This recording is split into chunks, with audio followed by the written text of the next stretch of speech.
Après les opérations de recensement dans les 15 communes identifiées par la Haute Autorité de l'audiovisuel et de la communication, l'intégration des réclamations des électeurs sur la liste électorale, la liste définitive des électeurs a été retenue.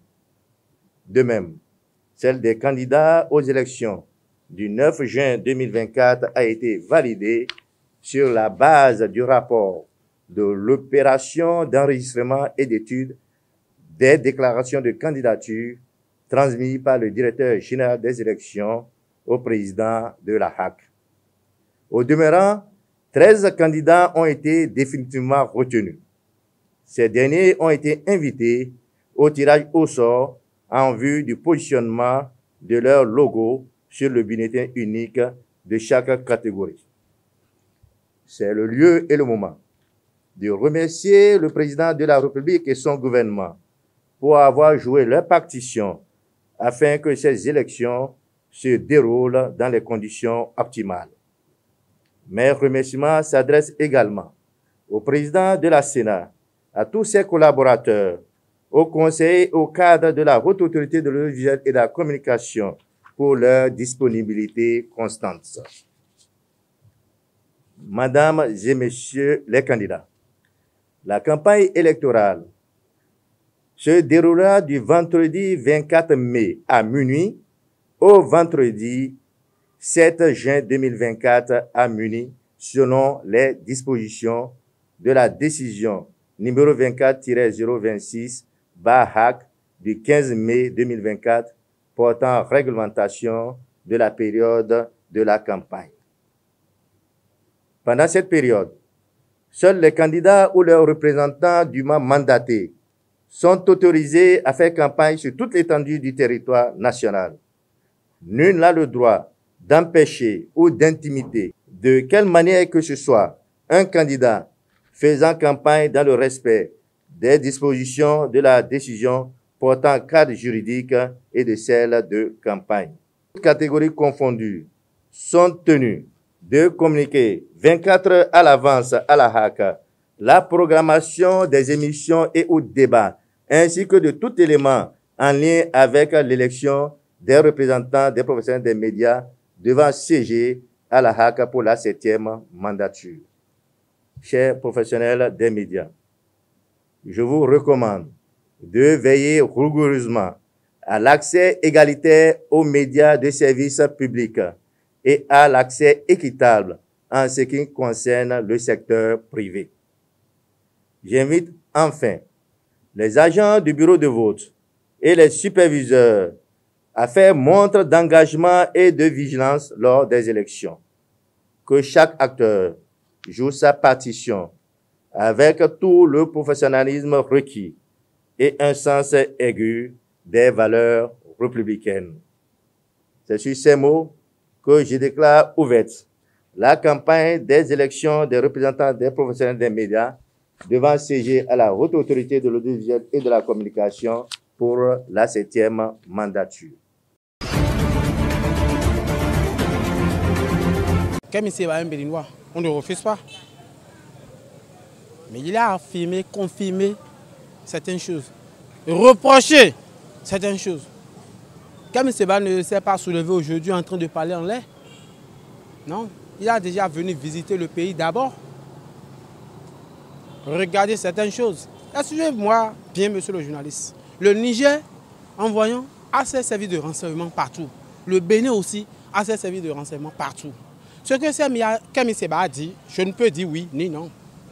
Parce que je vous ai déjà dit dès le début qu'il n'y a rien sans rien. Ce qui se passe entre les deux États, c'est une petite malcompréhension seulement qui est là. Vous voyez, il y a des secrets d'État qui est là. Normalement, ça ne doit pas sortir. Vous voyez, ces genres de choses-là, c'est un secret d'État. Ce que Kemi Seba est en train de dire peut enflammer le pays. Soyons véridiques. Ce que Kemi Seba est en train de dire peut soulever les Nigériens venir détruire notre pays, le Bénin. Même s'il y a une base militaire ici, même s'il y a une base militaire française ici, ce n'est pas à lui de venir confirmer. Il y a des services de renseignement partout. Il y a les Nigériens ici, non? Kémi Séba, lui, ce qu'il veut, je ne veux pas l'accepter.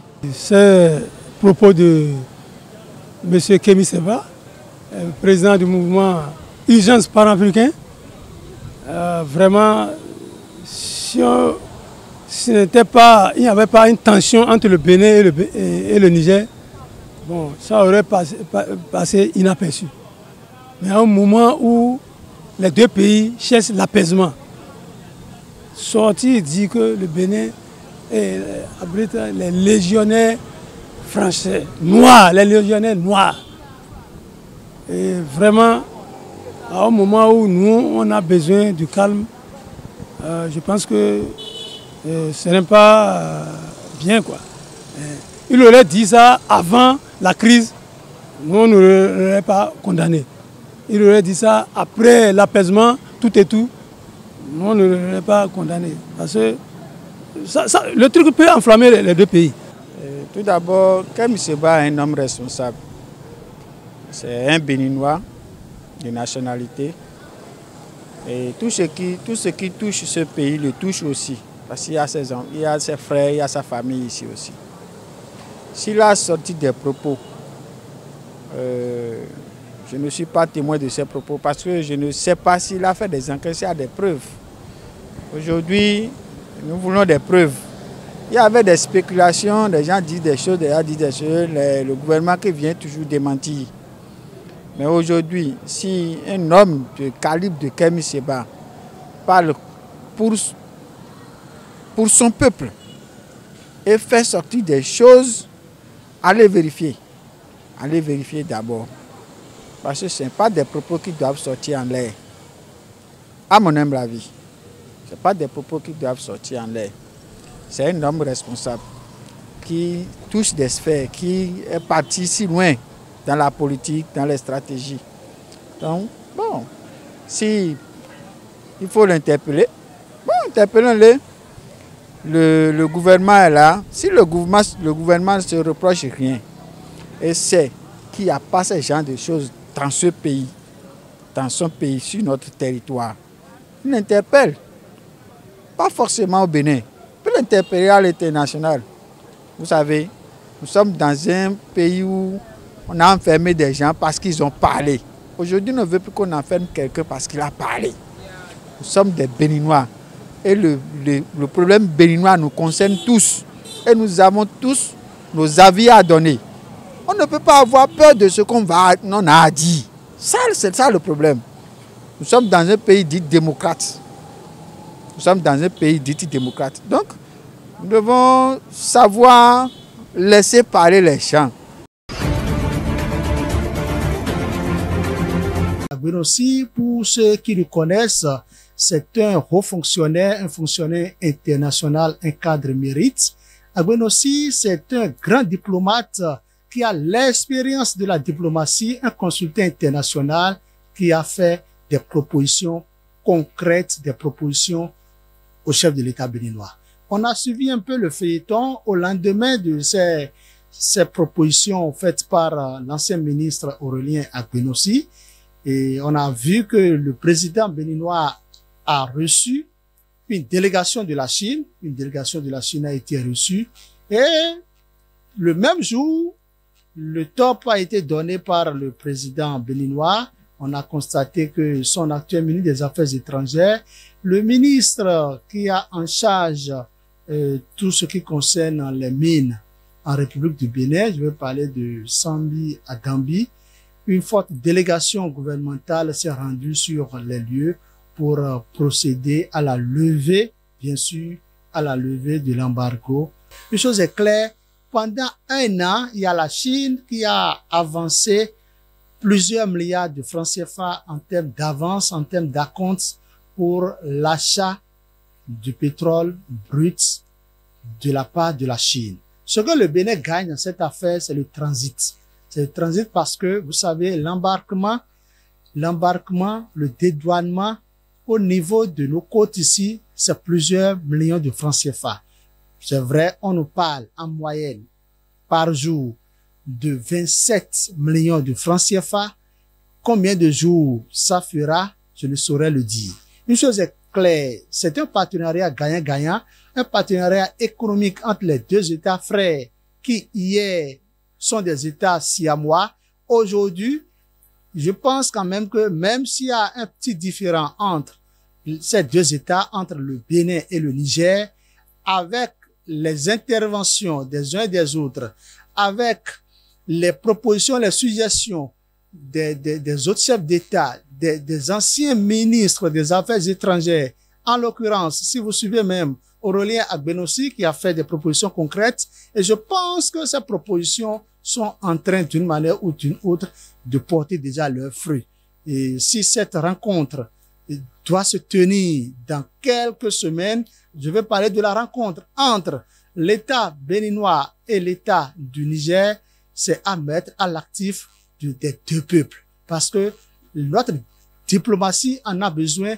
La diplomatie du Bénin et la diplomatie du Niger sont des diplomaties qui ne doivent pas être séparées. Je pense que l'heure a sonné pour que ces deux pays étonnent le monde entier, pour que ces deux pays reviennent à la raison. Évidemment, si Patrice Talon avait pris l'engagement de mettre sous embargo l'exportation du pétrole brut du Niger, c'était pour amener Tiani à venir à une table de négociation. C'était pour amener le général Tiani du Niger à venir échanger avec lui, à trouver ensemble un terrain d'entente pour que les deux États puissent continuer à vivre comme ils vivaient depuis des décennies. Vous savez l'histoire de l'OCBN, Organisation commune Bénin-Niger. Je veux parler du chemin de fer. Il y a plusieurs choses qui lient le Bénin au Niger. Il y a plusieurs choses qui lient ces deux États. Même si nous parlons de la CEDEAO aujourd'hui et que le Niger estime qu'il ne fait plus partie de la CEDEAO, même si le Niger a démissionné et que la CEDEAO n'a pas acté la démission, je pense quand même que les deux États, c'est-à-dire le Bénin et le Niger, sont appelés à vivre ensemble, sont appelés à rester ensemble jusqu'au soir de nos vies.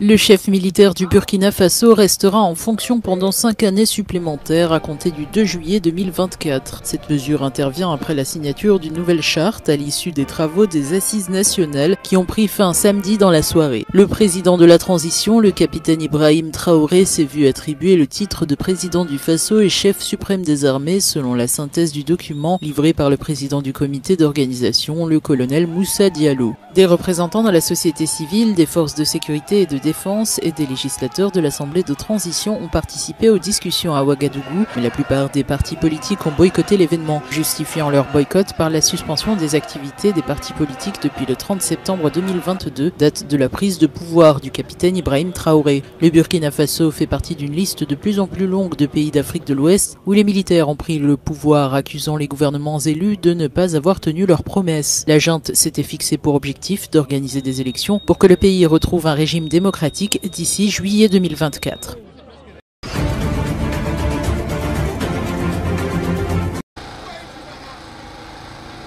Le Ghana a conclu un protocole d'accord avec ses créanciers bilatéraux, dont la Chine et la France, pour restructurer une dette de 5,4 milliards de dollars, ont déclaré vendredi deux sources gouvernementales, 1 an et demi après le défaut de paiement du pays d'Afrique de l'Ouest.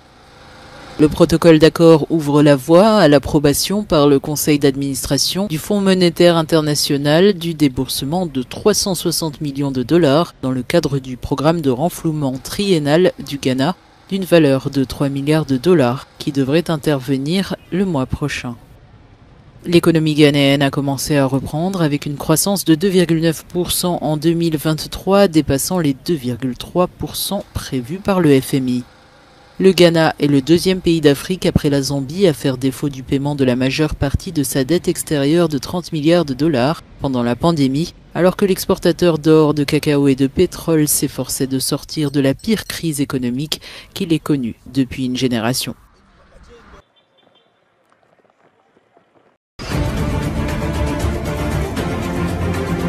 Wato, L'Ouganda a lancé en avril une campagne de vaccination de masse contre la fièvre jaune, maladie transmise par les moustiques. Sauf que la campagne rencontre à ce jour une faible adhésion de la population.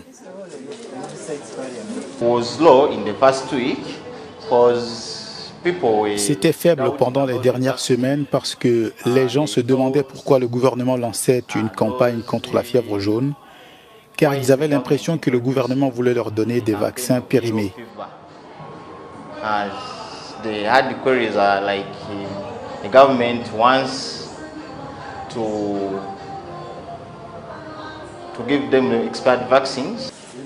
Des centaines de doses de vaccins non encore utilisées dans les hôpitaux du fait de l'hésitation à se faire vacciner, mais aussi d'une méconnaissance de la fièvre jaune.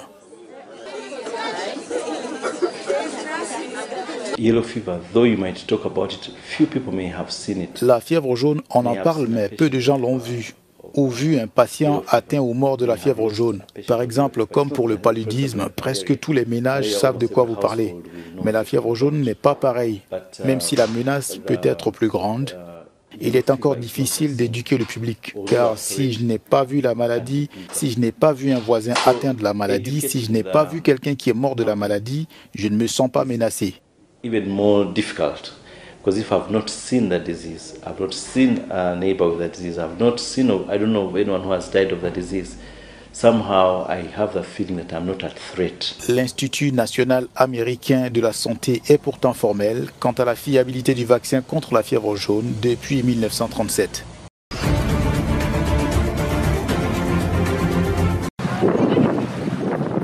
Si la mer avait des balcons, ponts sur l'abîme et autres fondations, cette trilogie de l'artiste brésilienne Aline Motta trône sur le débarcadère de l'île de Gorée depuis quelques jours.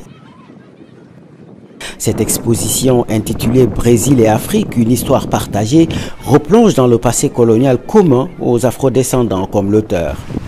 Les récits visuels explorent les racines de l'artiste à l'image de ces deux clichés, Natural Daughter, combinaison d'images historiques et contemporaines prises au même endroit dans une plantation, mais à 200 ans d'intervalle.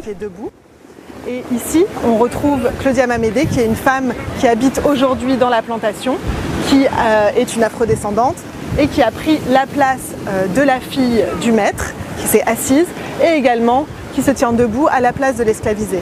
Elle tient une cage avec un grillage qui est partiellement ouvert, partiellement fermé, qui peut peut-être métaphoriquement poser question aujourd'hui, dans quelle mesure les afrodescendants sont-ils véritablement libres? Ces œuvres sélectionnées par la Fondation Dapper abordent les conséquences contemporaines de la traite transatlantique et de la colonisation. Une sorte d'invite à une réflexion sur nos identités multiples, notre relation au passé et notre présence dans le monde d'aujourd'hui, tout en symbole pour cette touriste belge d'origine congolaise. Ça raconte en fait cette histoire des afro-descendants qui ont été arrachés à leur terre. Ça parle d'identité, de construction raciale et tous ces sujets-là sont importants aujourd'hui pour nous, que ce soit pour les Africains qui sont sur les continents, les diasporas et les afrodescendants, parce qu'ensemble nous sommes plus forts et il est important qu'il y ait de plus en plus d'initiatives de ce genre, surtout dans des lieux aussi symboliques que celui-ci. Difficile en effet de trouver un lieu plus expressif que l'île Mémoire de Gorée pour accueillir ces œuvres réalisées sur 3 continents. Un travail où l'eau, symbole des liens transatlantiques et de la guérison, est omniprésente. L'exposition devait être présentée en off durant la Biennale de Dakar décalée en novembre prochain. En attendant, le public de Gorée peut bien profiter de ces clichés de l'artiste Aline Motta.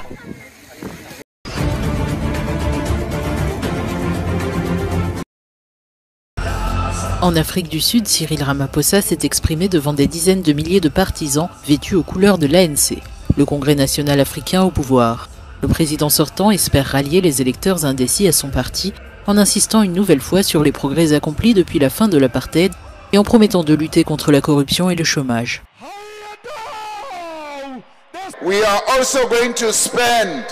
Nous allons dépenser beaucoup d'argent. Des milliards pour former les gens afin qu'ils gagnent en compétences. Ces compétences seront très utiles à notre économie. Car notre objectif est de créer des emplois de qualité et pour ce faire, nous voulons construire des industries, implanter des entreprises locales de manière à fabriquer de plus en plus de produits ici, en Afrique du Sud. Le président sud-africain Cyril Ramaphosa a tenu un discours d'1h30 pour évoquer les progrès accomplis durant son mandat, en soulignant que des améliorations ont été concrétisées.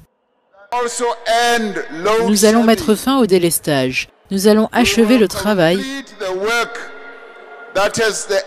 cet excellent travail qui a déjà été fait pour résoudre notre crise de l'électricité. Selon les sondages, de parti au pouvoir pourrait perdre pour la première fois de son histoire sa majorité parlementaire avec 40% d'intention de vote. Les élections législatives se tiendront le 29 mai. Le Parlement fraîchement élu désignera le prochain président en juin.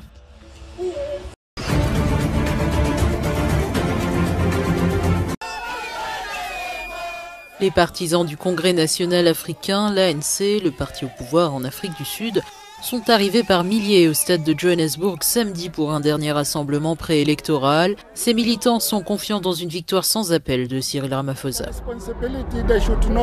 Il est de la responsabilité du gouvernement de savoir qu'une fois au pouvoir, il faudra qu'il fournisse des services de qualité à la population. Il faut servir les gens qui vous ont placé là où vous êtes en tant que parti au pouvoir. Et je pense que l'ANC le fera. Ils se sont engagés à servir le peuple sud-africain. L'ANC pourrait voir ses appuis chuter sous la barre de 50%, un précédent témoignant de l'exaspération d'une partie croissante de la population face aux problèmes du pays. Certains électeurs déçus commencent à déchanter. Nous attendons des opportunités d'emploi et un changement général dans tous les domaines. Depuis 1994, nous espérons recevoir le soutien de l'ANC. Cela fait longtemps. Nous avons voté, mais nous ne voyons que très peu de progrès en tant que peuple. Seuls quelques privilégiés semblent en bénéficier. Le Congrès national africain, qui domine la vie politique sud-africaine depuis la fin de l'apartheid il y a 30 ans, est en perte de vitesse à l'approche des élections législatives prévues mercredi. Nous sommes venus ici nous réjouir parce que nous savons que l'ANC gagnera. Nous n'avons besoin que de 50% et tout ira bien. Du 30 mai au 2 juin, la victoire est évidente. Une cinquantaine de partis sont en lice lors de ce dernier week-end de campagne. Plus de 27 millions d'électeurs inscrits voteront pour des listes à la proportionnelle. Les 400 nouveaux députés éliront ensuite le président.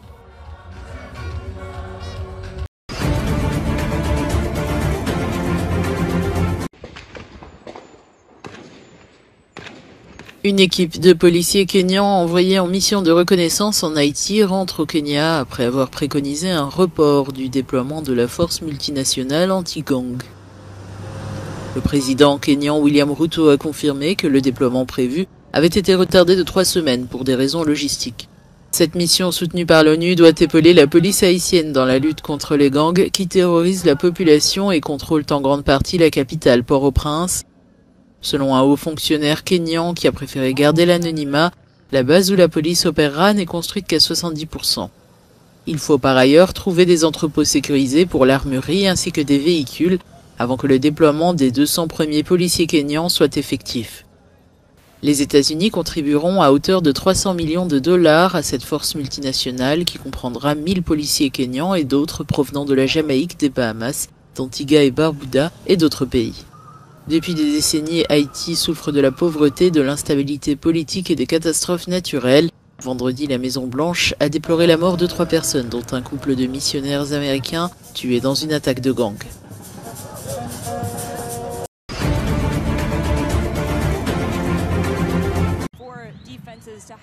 Le Pride d'Orlando a battu les Thorns de Portland 2-1 vendredi soir à l'Inter & Co Stadium grâce à Barbara Banda qui a marqué 2 buts, ce qui porte à 8 le nombre de ses victoires consécutives. La Zambienne compte désormais 8 buts en 6 titularisations en National Women's Soccer League. Et le Pride, qui occupe la première place, est devenue la première équipe de l'histoire de la Ligue à remporter 8 matchs d'affilée. Banda a marqué de la tête un rebond sur un corner à la 30e minute. Elle a marqué son 2e but En transition à la 40e minute, driblant sa défenseuse et la gardienne Shelby Hogan, avant de tirer dans un filet ouvert. Idzi Dakila, qui marquait son premier but en NWSL, a réduit le score pour Portland à la 71e minute, récupérant une passe en retrait d'Olivia Moultrie et finissant à bout portant. Avec un score de 6-4-1, Portland a tenté d'égaliser, mais les Pride ont tenu bon.